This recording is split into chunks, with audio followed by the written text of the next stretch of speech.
Hello viewers, আমি আজ আমার ভাত কেরেলা ভাজার থেকে অল্প করে আমি ভর্তা বানাবো, লাচ্ছা বানাবো। এখান থেকে অল্প আমি নিয়ে নিই, অল্পটুক ভাত কেরেলা নিয়েছি আর সঙ্গে নিয়েছি কাঁচা মরিচ, দুটা কাঁচা লঙ্কা, কাঁচা মরিচ।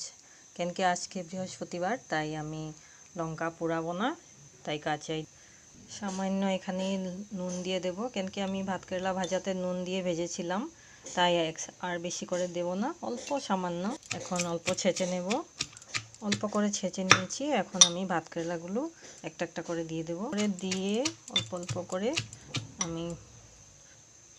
আমি ছেঁচবো।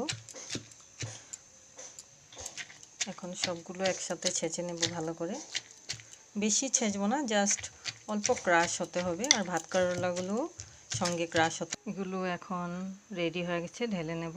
এগুলো এখন ঢেলে নেব।